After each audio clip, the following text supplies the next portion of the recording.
And welcome, whether you're joining us today in person in Auckland or tuning in online, as I think most of us are. It's really great to have you guys all along and joining us for this special speaker session event hosted by the Australasian Women in Emergencies Network, or AWE, and the Auckland Council.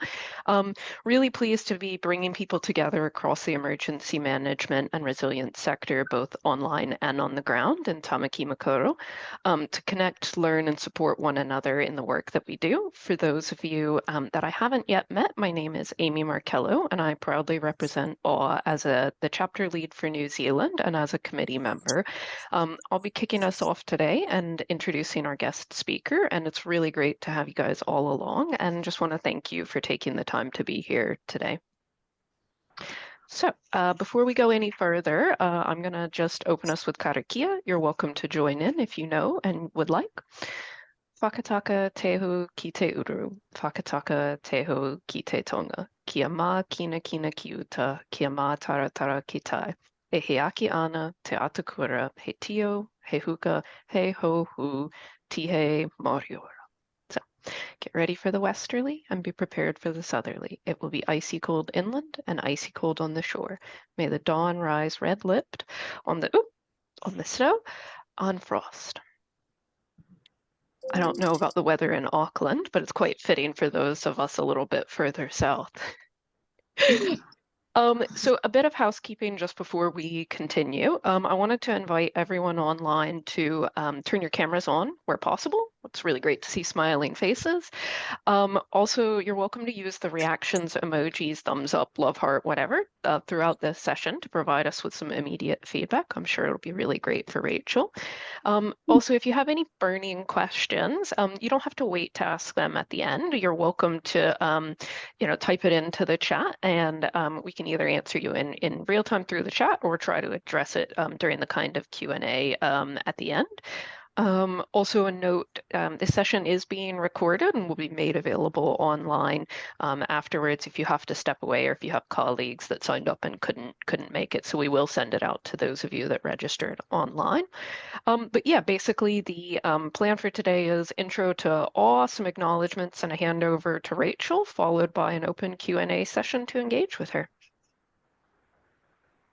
So really quickly, just for those of you who might be new to AWE, just wanted to share that we're a growing network that champions and supports contributions of women working across all aspects of emergency management, disaster response, resilience to recovery, policy, research, and more.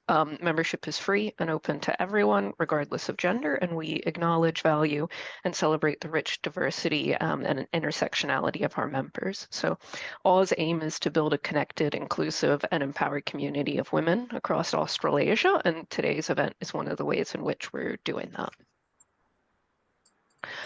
Also, just wanting to say that taking a moment to connect with other AWE members joining us, whether you're working in the EM field or curious about getting more involved. If you're interested in helping shape future events or even hosting one, we'd really love to hear from you, especially if you're based in Auckland.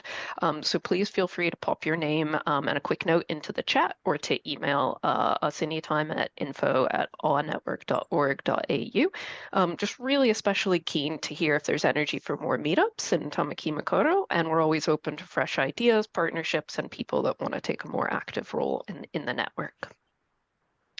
So with that said, we're really thrilled to be joined today by Rachel Kelleher. I just wanted to give a quick intro and then I'll hand over to her. So she is the Director of Community at Auckland Council, and she brings deep knowledge and experience delivering positive environmental and community outcomes for Aucklanders. She's also worked at the front line of some of the area's most complex emergency and environmental challenges and is one of the Deputy Controllers for Auckland Emergency Management.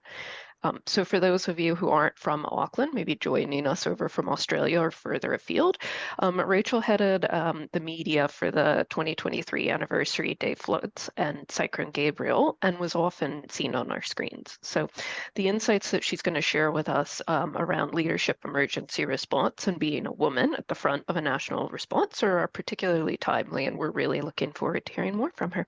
So welcome, Rachel. Sure, thank you. Oh, there you go. So Kim's going to move my slides for me. So we will do sort of a next slide thing. So hopefully that transition sort of works for us. Yeah.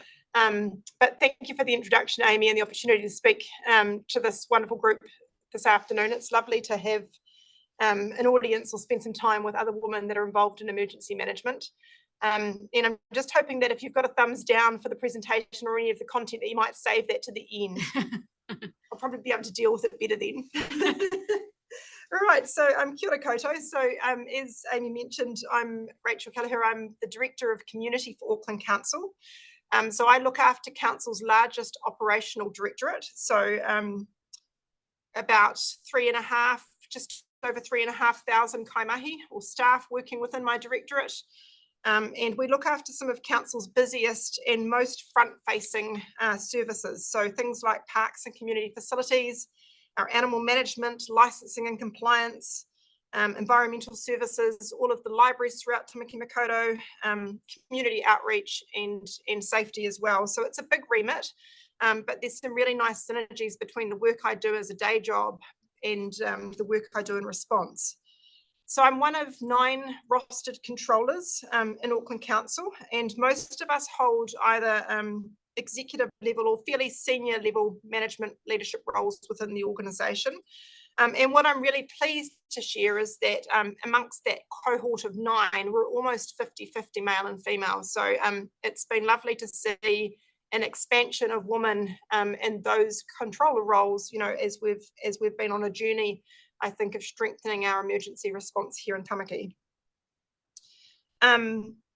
So I've shared a little bit about just sort of what my day job is, and I guess that might seem, you know, in some respects a little bit of a stretch in terms of sort of how I've got into emergency management, or maybe it doesn't quite sort of show the journey. So I thought I'd just share a little bit more about sort of how I ended up in the controller function and working alongside Auckland Emergency Management. So my first role out of university was as a ranger with the Department of Conservation, and I'll get Kim just to put the next slide up. Amy's actually doing it.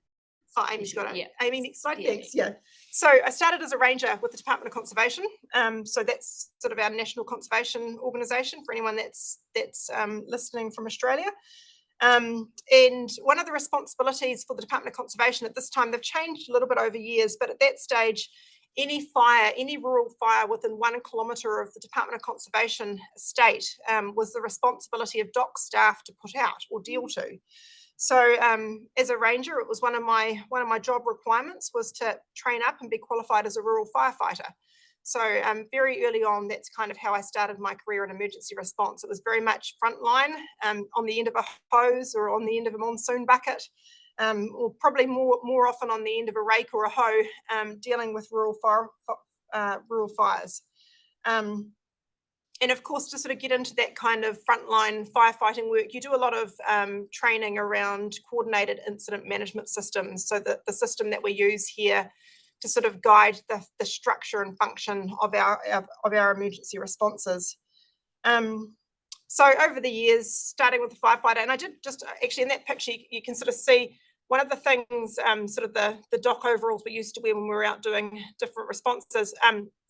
Back in the days, and I'm just thinking about sort of being a woman in emergency response, back in those days, I think I was one of the very first women in DOC that got to trial a pair of 2-piece fire overalls.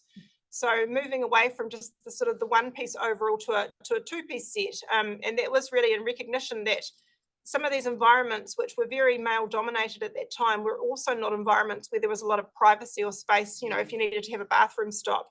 So I can remember being quite excited to get this sort of 2-piece set of fire equipment, which had sort of a privacy flap at the front and the back so that you could sort of squat with decorum if you needed to. So over the years, obviously, I've sort of progressed my journey in emergency management from frontline up into more leading response. And what I wanted to do was just with this slide, just sort of highlight some of the other work that, you know, it's not always in emergency events that you need to kind of, you know, where SIMS, that coordinated incident management structure, can be useful. I've used it a lot throughout my career for various projects that have required sort of either multi-team or multi-organisational coordination, or where sort of role clarity and responsibility has been really important. So For example, in my previous roles, I've been responsible for oversight of biosecurity responses. So where we've had new incursions to Auckland, in some cases, we've been the first to stand up to new incursions to New Zealand. So, we use the SIM structure for those sorts of responses. We're currently using it for preparedness in the event that the highly pathogenic, it's a very difficult word to say that one, the highly infectious strain of bird flu arrives in New Zealand. We're using a coordinated incident management system to sort of organise our thinking and our preparedness to be able to respond to that in the event that that happens.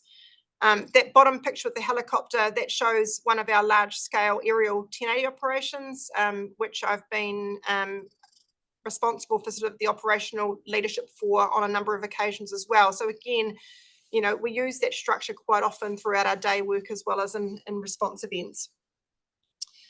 I can't quite remember how I ended up sort of falling into emergency management in Auckland. I can't quite remember the segue, but at some point upon moving from Hamilton, where I was based with Doc, up to Auckland, it became discovered that I had done quite a bit of training through that sort of emergency management journey I'd had in that organisation. And we were in a period of sort of looking to build up the capability and capacity of the control function for the council and emergency management. So I was shoulder tapped and asked if I would join a cohort going through a leadership program for basically taking on an alternate controller role for council. So that's where my journey started with Auckland Council and Auckland Emergency Management. So I might just flip to the next slide. So just for some of you that may not be quite as familiar with Auckland, I just thought I'd give you a little bit of our context. So obviously we're the largest city in New Zealand, 1/3 of New Zealand's population of around 1.6 million. We're actually geographically quite a large region. I think people perhaps see us as just being the city part, but we're a very large region and we're very diverse. So 5,000 square kilometres from right up in the north at Wellsford right down to Pukekohe in the south. And we have a very geographically diverse landscape, some very intense urban areas, and then we have some very rural areas to the region as well. An incredibly diverse city, so 120 ethnicities, or over 120 ethnicities, with more than 200 languages spoken across those different ethnic groups. We're a manufacturing and economic centre for the rest of the country, and we're typically dealing with often more than one event at a time. That's not an unusual thing for us. We've been in response a number of times and then had something else pop up at the same time that requires us to sort of be able to gear up and also deal with. The other thing I would just say about Auckland, and particularly the organisation that we work in, is that we're a unitary authority. So Auckland Council does both the local and the regional functions of council. And we're quite complex from a governance perspective. So, we have our mayor and we have our councillors, but we also have our local boards. So we have 171 elected members that all have a governance interest, sometimes a bit more than governance, in the way that we're doing things. So it's a very complex governance model.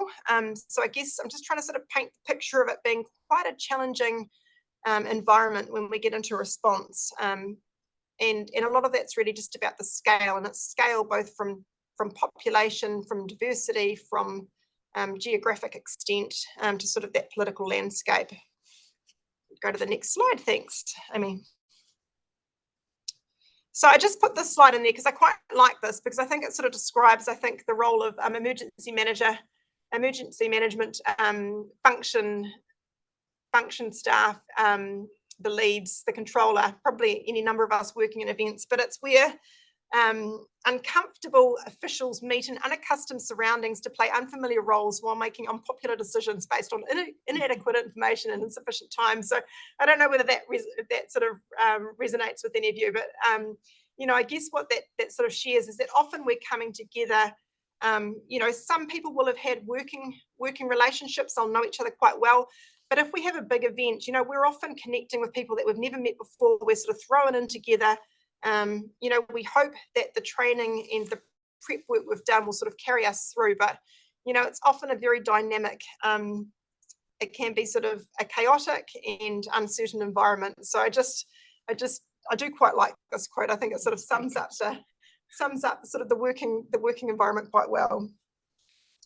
Over the years, I've been involved in quite a number of emergency responses. So the Christchurch mosque attacks, the COVID-19 response. We had a significant flooding event while we were in COVID lockdown in our north and northwest of the region. That was probably personally one of the most challenging response events that I've been involved in because of the lockdown element, adding an additional complication to the way that we were engaging with each other to respond to that. But then more recently, the 2023 storm and Cyclone Gabrielle events. Each event is vastly different, and I could spend a long time talking about each of those if I was allowed to. But today I'm just going to take you through a quick journey of my experience of the severe weather events in Cyclone Gabrielle in early 2023. So by mid-January, Auckland had had a few weeks of summer incidents and accidents. So, nothing that was sort of atypical of that time of year. Unfortunately, we'd had quite a few tragic drownings on our West Coast beaches and a few bad vehicle incidents. So as we were heading into the anniversary weekend, a lot of our focus was actually on communicating get home safe messaging to our communities. So that was kind of our focus. We weren't necessarily seeing anything else kind of popping up other than really wanting to make sure that people enjoyed the long weekend safely, and wherever they were going, they would get back to their homes without incident. But as the week progressed, it did become quite evident that the weather, might put a bit of a dampener on people's weekend plans. But the forecasts kind of at that stage, as I said, weren't giving us any indication of what was about to happen. By Friday afternoon, so that's heading into the long weekend, we were getting quite busy. We had the Elton John concert on in Auckland, so there was lots of people out and about trying to get to Mount Smart Stadium. There was also lots of people trying to get out of the city to go off to their long weekend holiday destinations. And any of you that live in Auckland know that anytime it rains, sort of traffic typically comes to a grinding halt and gets a bit chaotic anyway. But suddenly around kind of that main commuter time, we had an unprecedented amount of rain that fell in a very short space of time. And it exceeded any forecasted predictions. And it happened so quickly and at rates that were far greater than predicted. It was kind of difficult for us to sort of get a handle or understand the scale and intensity of that situation. So before long, Auckland Emergency Management was up working with first response agencies on evacuations. They were setting up civil defence centres and dealing with the repercussions of the very significant major flooding event that was underway. At a time when, like I said, a lot of people were travelling, not at home, or trying to get sort of to and from a major concert. And I've just got a couple of slides here I might get you to flick through, Amy, that sort of show some of what we were dealing with. And probably move right through them. And I think what I'd just say is you're looking at these and you can kind of get some appreciation of both that inner city impact, but also a number of our rural environments. And I'll just get you to pause at the next one. Following that Auckland anniversary event, we were working through another surge of bad weather that caused some additional flooding. But then we also had the indication that Cyclone Gabrielle was forming up in the tropics and was coming our way. And so a lot of our focus shifted to also preparing for that event as we were still responding to the Auckland anniversary floods. At one point, we had over 21 civil defence centres and shelters operating. I don't think there's ever been an instance in New Zealand where we've had that number of civil defence centres stood up at any one time. We were providing welfare support by helicopter. We were managing park closures, cordons, restricted access across our west coast of the region. And there were significant cleanup efforts underway. By mid-March, we'd received more than 5,500 tonnes of flood debris for disposal at our transfer stations. We'd served over 12,000 customers and collected and emptied nearly 700 skip bins placed out amongst affected communities. There's a couple of other stats here on the slide. Our building inspectors carried out over 7,000 rapid building assessments. And we are currently still working through the process of buying out those flood affected or slip affected properties that still have an intolerable risk to life. About 1,200 properties are going through the process of a buyout over the next wee while. We had more than 130 roads closed, partially or fully, and we were dealing with a lot of complex landslides, underslips and overslips. And throughout that event, we had at times well over 100 staff working in our ECC, alongside different response partners, so FENZ, police, St John's. We had, it was a very busy environment for quite a period of time. I think you can see there our ECC was stood up for 39 days in a row, so that's an active response. Obviously, there was a very long recovery tail, and still there is a recovery program ongoing as a result of those events. So I'm going to get you to flick to the next slide, Amy.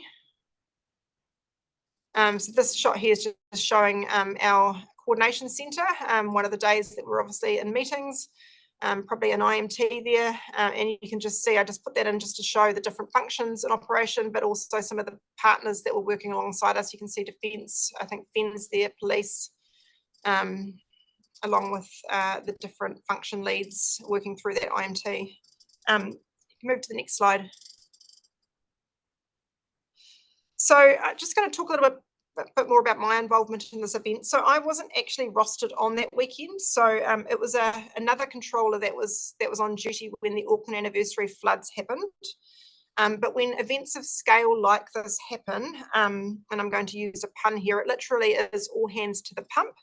So aside from so literally from the next day, I was working in some capacity in the ECC for essentially that next 39 or 38 days. And aside for a small number of shifts as the main controller, I spent most of my time working as in a deputy capacity with a particular focus on fronting our public messaging, carrying out the daily briefings with our mayor, and also engaging with the other 170 elected members so that they were feeling informed, could speak to people directly involved in response, and that we could kind of deal with their issues outside of them kind of feeding them through into the ECC directly.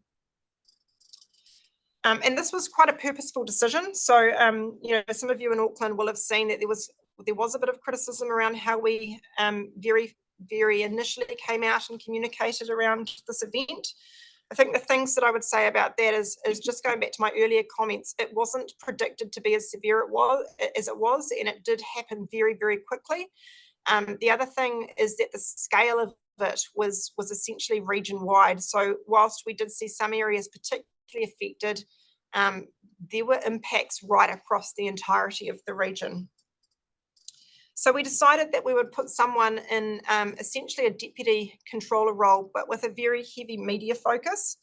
And that would essentially give then the controller that was on duty sort of the breathing space to be able to just focus on the purely kind of coordination aspects of that emergency response.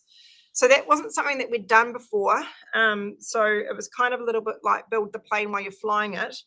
But we know that effective communication is one of the biggest influences of public trust and confidence in an emergency response. So we made that purposeful decision to have sort of a consistent voice, someone that actually was working in the response and was able to sort of front confidently to the media. So for more than a month, so 32 days, we hosted media stand-ups. We started initially 3 times a day, and depending on kind of what was happening, on some days we sort of ramped those down. They typically would follow the same sort of cadence, the same time each day. We took a very open approach to inviting all media outlets, so there was no filtering of who could come in. It was an open invite. We live streamed it on our channels, but also media were live streaming these stand-ups as well. On our own channels alone, there were some live streams or some stand-ups where we had over 50,000 people watching that as it occurred. So that's a pretty big uptake on something like that. So, you know, a really effective way of getting kind of information across. And obviously, given sort of the build up into Cyclone Gabrielle, people were pretty keen to sort of understand what was happening in respect of the preparation for that and what they should be doing to get themselves ready. So worked really closely with our public information management team and often was presenting those stand-ups alongside our politicians, so the mayor or the deputy mayor, or in collaboration with partner agencies. So often I would have someone from Auckland Transport with me. I might have police or Met Service or someone from a National Emergency Management Agency, but also on occasion subject matter experts. So, you know, there were often things happening that were quite technical in nature, but people were really interested in. So one of the things that happened during, or just sort of as we had those series of kind of heavy rain events, was Western Springs is called Western Springs for a reason. There are a number of natural springs under the ground there, and with the groundwater being so, you know, so well charged, we started to see springs popping up all over the place, you know, in people's backyards, in some people's basements. So that was causing kind of a lot of interest and concern. And so we were also getting a lot of requests to go and pump these sort of springs away from people's properties. And of course you can't do that. So, you know, we would bring in our hydrologists to sort of talk about, you know, what was happening there, the phenomenon, what people could expect, you know, how long that would take to sort of dissipate or sort of settle down for them. So, you know, bringing in people that could sort of talk with a degree of technical expertise, but in sort of simple terms so that people could kind of understand what was going on. Next slide, thanks. So just, I guess my role at times felt a little bit like a crossover between an MC and an event coordinator. So probably less sort of serious controller and kind of more in that space. But it did require me to be sort of constantly thinking on my feet, managing questions and reading the room, which all seems quite straightforward. But I do need to say that the very first time that I walked into that media stand-up was the first time that I had done a stand-up of that nature. So it is quite an intimidating thing to walk into a room, to go to a lectern and then have a bank of reporters in front of you, some that had brought in their lights and set them up, some that had put their dictaphones on top of your lectern so that they could kind of catch the audio, others that had set up their mics kind of right in your face. Yeah, that's quite an intense experience if you haven't done it before. I've done lots of media, but generally sort of in that more one-on-one situation. So that was quite different. So I guess one of the things that I would say about that is, you know, there's definitely something you can do there around preparing for those sorts of situations if you think that's an environment you might find yourself in. So doing media training, you know, I think is kind of an absolute must. Yeah, so some of my sort of reflections were about this is that you've got a real role there in sort of welcoming the media in, acknowledging the audience, introducing the speakers, you know, people that would be standing alongside me, setting the tone and providing the overview of the situation, so the latest update. I would always start my preparation by coming in each day. Sometimes I may have been on the control function after the briefing, so I may not have been on overnight. Well, obviously I wasn't on overnight all day every time because you couldn't do that. So depending on what shift it was or what time it was I was coming in for a briefing, I would always start by reading the latest sit rep, making sure that I was across what was going on. I would do you know, some travel around the different function leads so I could talk to them about what they were seeing, what they were working on. And I think one of the key things when you're in a leadership role in an event like this is you also have to be able to sort of, you have to understand your community. You have to understand the things that might be emerging that will impact on them. You have to understand the things that are likely to have political interest, and you need to anticipate those in terms of the prep that you do for standing up and fronting this way. Because when you invite any media in and you sort of set no boundaries to kind of how that runs, when you get to questions and answers, you could be asked any number of things. So you kind of have to be across your material. So yeah, so I would do a lot of prep before I would go into one of those stand-ups. we would always end one of the stand-ups with those stand-ups with questions and answers for the journalists. And the reason that we did this was because essentially it satisfied their need to share information with their audiences, but it also meant that we were able to do it all at once in one sort of time effective session, as opposed to having multiple requests coming in and trying to respond to them all separately. So it was sort of effective from that time management perspective. Yeah, so we'd have a questions and answers session. There was a couple of practical things that we noticed quite early on.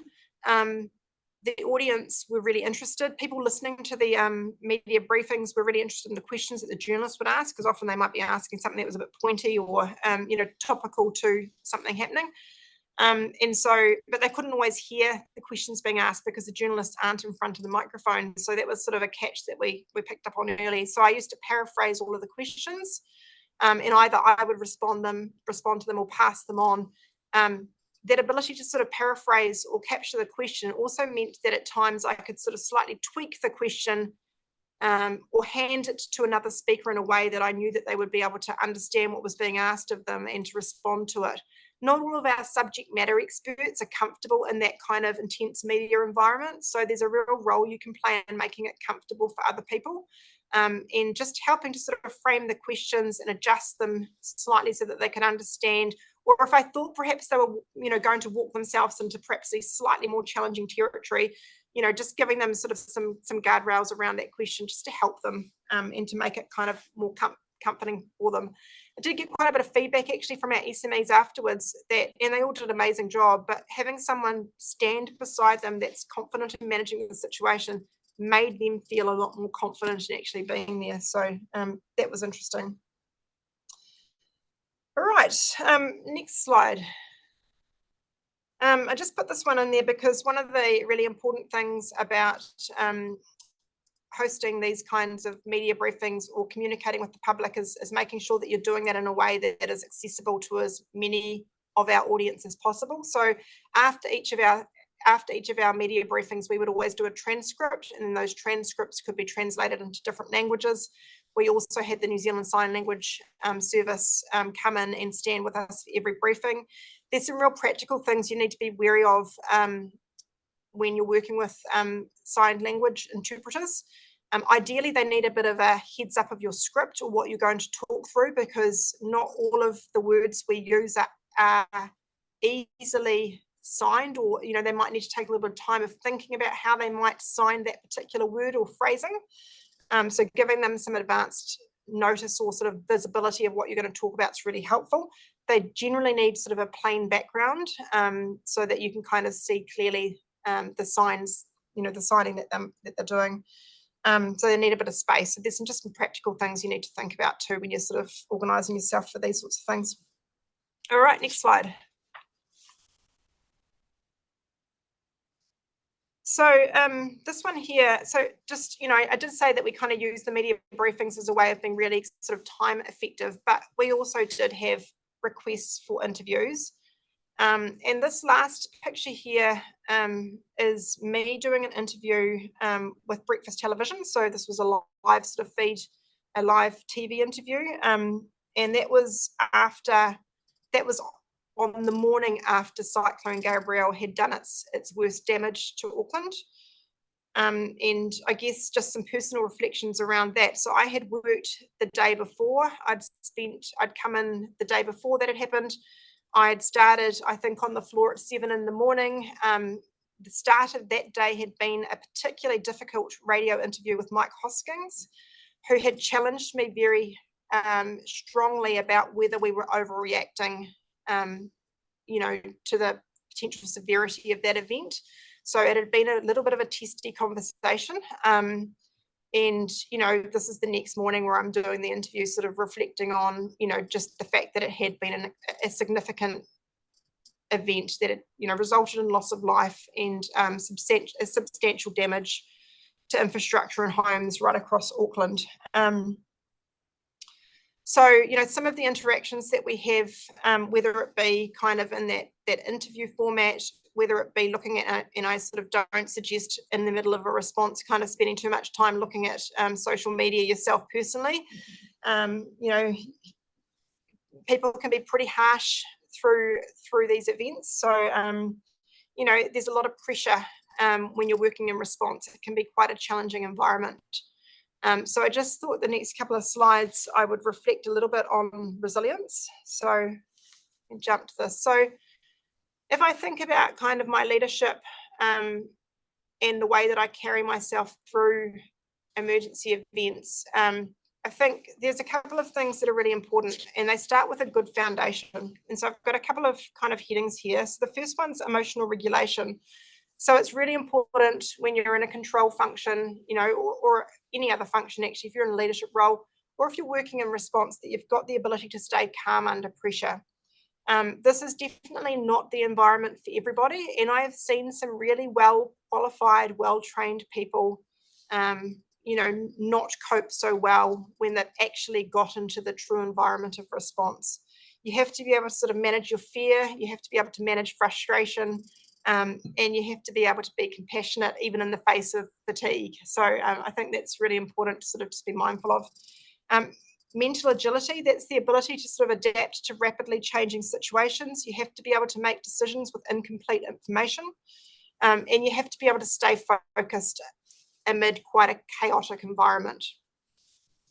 Physical well-being is really important, and you know, there are things you can do during a response to sort of look after yourself, but actually foundationally, I think if you're going to sort of be working in a leadership role in particular in a response, you do need to come in with a degree of sort of physical robustness. So, you know, you have to be fit and well. You can't come into a response if you're not able to sort of physically carry yourself through whatever that duration might look like. Support networks are really important. And I've also got there the sense of purpose. And of course, if you're the controller of a response, it's your job to sort of set the, you know, the intent for the event, sort of to help guide the priorities, the direction. But I think sort of at an individual level, being really clear around your mission, you know, why the work matters, is pretty important in terms of kind of just connecting to what you're doing, because it can be really difficult. And then I've just got self-awareness and reflection. So that's about sort of knowing your own personal limits. And I think it's really important that when we come out of response that you can reflect and think about how you might grow to sort of be better in the future. Because I don't think, you know, I think I say to anyone that's sort of interested in getting into emergency management that, you know, it is sometimes, well, it probably is always working in a little bit of a damned if you do and damned if you don't situation, and you have to be comfortable with that. Next slide. So this is just a little bit about my personal resilience strategies. So, you know, it's really important for me. I've got a teenage daughter. You know, if you're packing up to leave, and when we were working through the anniversary floods and Cyclone Gabriel, I actually stayed in the city because I don't live that close to our ECC. So plans in place for families really important. Having some structured routines within a chaotic situation, I think so, you know, you can put some structure around the way that your ECC operates, the way that you sort of personally operate can be really helpful. Sometimes they can be just really micro routines, but, you know, just knowing that at certain times you're going to do certain things can be really helpful. Talked a little bit about that sort of fitness or that physical fitness, so well-being practices. So getting outside, I think, you know, it's very easy to stay locked in the building for a very long period of time, but sometimes just getting out and getting some fresh air. We also get pretty well fed during some of these response events, and it's not always the food that perhaps you should be spending a lot of time consuming. So I think, you know, being a bit mindful of how much caffeine, you know, how much sugar, and that's not because I'm sort of trying to be sort of, you know, kind of preaching kind of healthy eating. It's more about, you know, those things can bring sort of spikes and troughs that, you know, may not be that helpful. So just thinking about trying to keep some balance in diet. But I also find what's really helpful for me in terms of well-being is connecting with trusted peers. So sometimes just having a bit of a, you know, bit of a debrief or sort of, you know, testing some thoughts, ideas, even having a bit of a, you know, you can have a bit of a laugh sometimes in a serious situation. All of those things can be really helpful. And the last one there is just knowing my limits. So recognizing the physical and psychological signs of stress. So, you know, everyone's different. I would consider myself a pretty resilient person. the things that kind of start to manifest for me, I've got this thing, I don't know, others probably have this well, but I get an eye tick. So I know that if I'm starting to get, I might not feel tired, but I know that the eye tick is, that's kind of one of the hallmarks of I haven't had enough sleep. So it's just sort of knowing some of the things for you in terms of kind of your physical, but also behavioral ways of being that kind of start to show you that perhaps you need to sort of back off a wee bit. And I guess why that really matters is because, if you look after yourself, you're more likely to make clear decisions, you're more likely to communicate better, and you're also going to model calm leadership. And your personal resilience and the way that you carry yourself certainly does set the tone for everyone else around you, particularly if you're in that sort of leadership space. And I think the last thing was that I did want to reflect that those things are all important too, because I think, for me personally, I want to be in this long term. So, I don't want to blow out after day 1 or 2 of a response that's going to last 39 days. Equally, I don't want the response I'm in to be the last response that I work on. I want to be able to keep going for the next one. So, yeah, I just thought I would end with a couple of reflections around kind of that personal resilience. I haven't sort of spoken too much about reflections around being a woman in response. I talked about the fact that we've got quite a balanced leadership group here in Auckland, which is fantastic.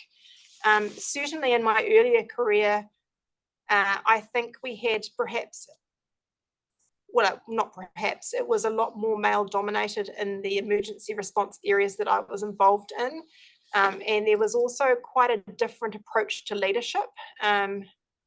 And I think that as a sector, we've evolved over the last probably the last, I don't know, 10 to 20 years even, to being embracing of, there's a degree of command and control, but also you can lead out with your own personal degree of authenticity. And so, I haven't been challenged too much in terms of that gender difference, but certainly I think all of those, it's just, I think it's about building that sort of understanding of who you're working with, being prepared, working on kind of your personal resilience strategies. For me, have been all the things that have been helpful in kind of carrying myself through this journey.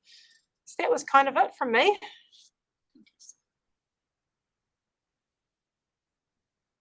There we go. Excellent. Thank you, Rachel. And I think that takes us to time for some questions and answers. If anybody wants to put their hand up or type in the chat.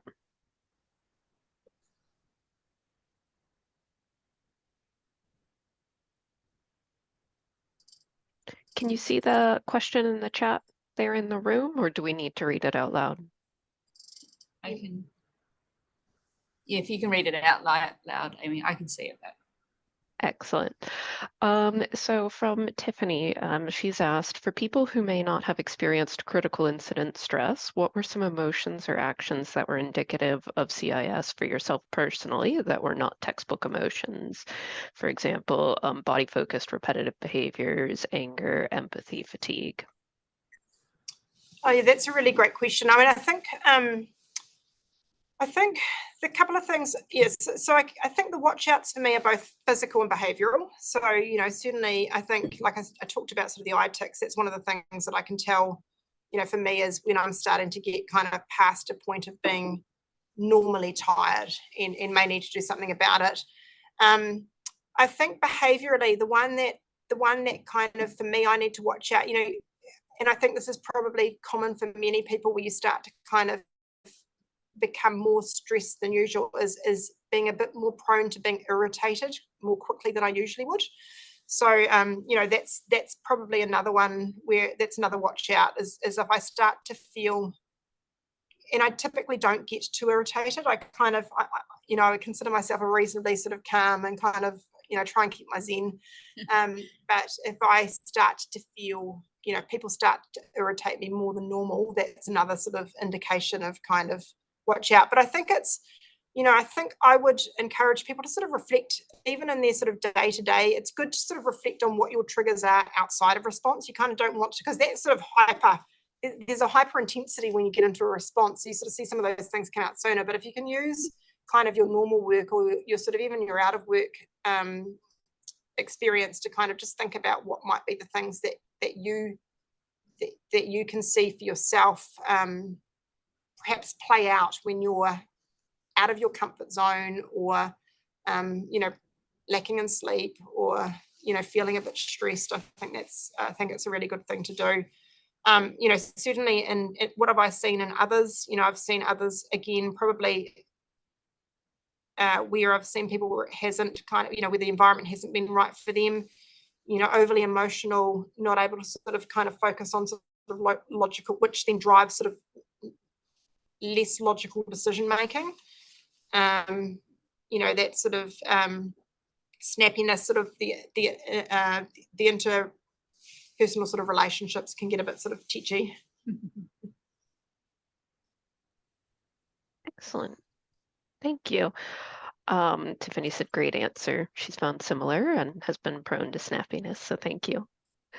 The next question we have is from Emily. She said, you mentioned Auckland has a diverse leadership team, which is so great to hear.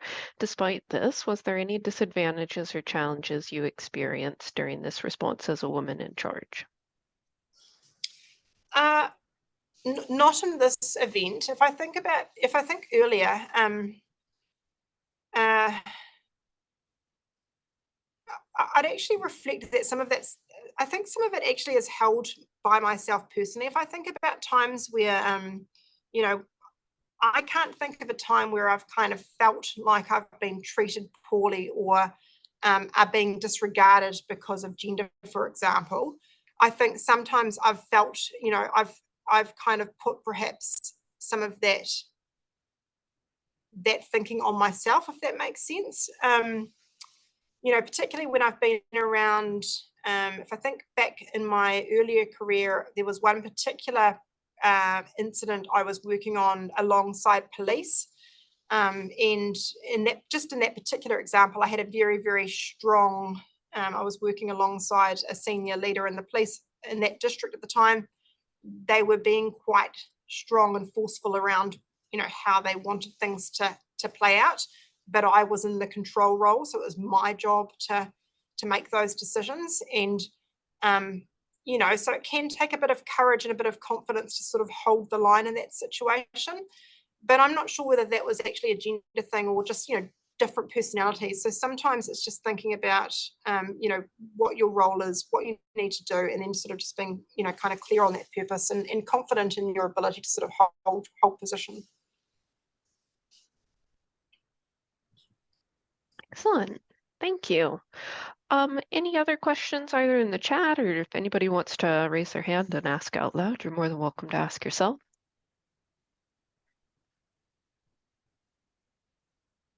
I think one of the things I'd quickly say is, with diverse teams, I mean, I think even though emergency response is quite sort of hierarchical in that sort of chain of command, it's a really good thing to bring diverse voices and opinions into decision making. So, ultimately I might be responsible for making a decision, but, bringing others in to sort of help bounce ideas off or to hear their views is I think really important. So, getting that diversity and sort of and thought and ideas is important. The next question's actually about diversity. So yeah, I can go ahead and read that out for you, Rachel. So the next question asks, how did you or the team cater messaging to be effectively delivered to called populations? So we have a cold function in our IMT structure. So that's it's really good to have a dedicated team members who are focused on our culturally and linguistically diverse communities. Like I said, we used a range of different channels. I didn't mention it, but also I did spend quite a bit of time speaking to some of our our non-mainstream media outlets. So some of our culturally focused radio stations, for example. So, we did quite a bit of work talking to different audiences. We are reconvening in the ECC, please. there we go, not us, but someone else. So I spent quite a bit of time, talking to different, we did spend time with other outlets connecting with more diverse communities. A lot of the communication, though, with some of our more diverse communities actually comes through that called function, because they are connecting directly and using different channels. We use translation services in some instances, so a lot of the transcripts were translated into different languages. But that's where I think your community connections become really important, because we can't possibly, at the pace we're working, translate into 200 plus different languages all of the content we're putting out. So it's really working through the different kind of connection points we have in community to sort of make sure that we're kind of cascading out that way.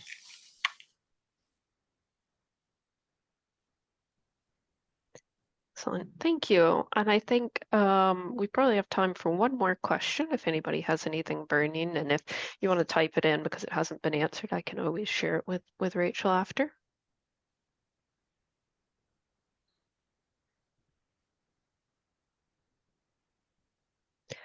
If not, I think that's probably a good clue that we can wrap up. I will just reshare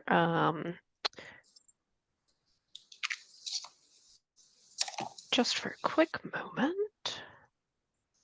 If you let me know when you guys can see that.